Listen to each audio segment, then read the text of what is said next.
Adam Brandon, the CEO of FreedomWorks, had been scheduled to be our guest at the top of the hour, but I'm guessing he chickened out. FreedomWorks.org. His Twitter handle is at, let me get this right. Only want to say it once. At Adam, ADAM, underscore, little underscore, Brandon, BRANDON. At Adam underscore Brandon. And maybe he chickened out because this trending story, this is a hot story over on Breitbart. Breitbart.com. Well, he's dead now, but I remember Mr. Breitbart. I sort of met him once. Anyhow, James Delingpole, who has been on this program in the past and gotten spanked rather, apparently he's still smarting from it. The headline is, Shock Jock Thom Hartmann, climate change deniers should be in prison. Yeah.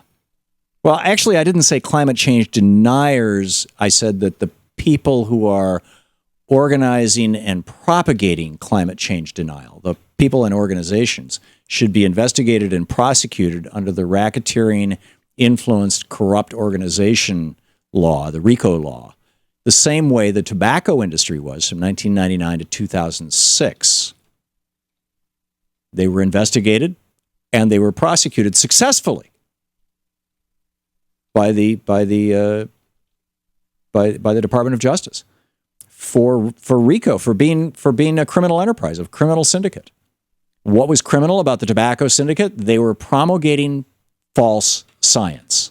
They were saying tobacco is not addictive, tobacco doesn't cause cancer, we don't know for sure. They were selling doubt. They were peddling doubt. I don't know if you've seen the movie Merchants of Doubt, but if you have an opportunity to, it's mind-boggling. And it's basically about how the same people who were selling doubt about tobacco are now selling doubt about climate change. And back when they were doing it on behalf of tobacco, they were being paid by the tobacco industry. Now that they're doing it on behalf of climate change, they're being paid by the fossil fuel industry. And that, to me, looks like a collaborative conspiracy. Anyhow, it's back to the language here. What Delingpole wrote at Breitbart. He says the subhead. I read the headline to you. The subhead: Left-wing American shock jock Thom Hartmann. UK readers think Lennon without the charm, wit, or lightness of touch. Has told. You really think I'm like Vladimir Lenin? I'm not sure if that's a compliment or an insult. Right? I mean, Lenin became like the leader of a very large nation. Anyhow, has told his listeners that climate change deniers should be in prison. I had Paul Dreesen on my show. I said, you are paid to lie to people. I'm talking about racketeering, organized crime. I'm calling you a criminal, said Hartmann, warming to his theme. You are killing people. You have 5 million climate refugees, dead children. Your responsibility. It's all the consequence of climate change. Yeah, that's exactly what I said.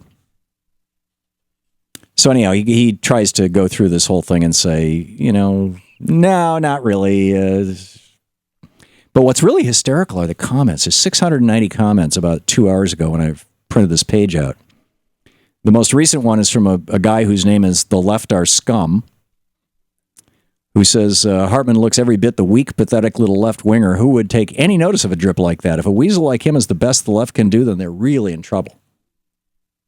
Have you ever noticed that when you can't combat the message, that people who really have nothing resort to kill the messenger?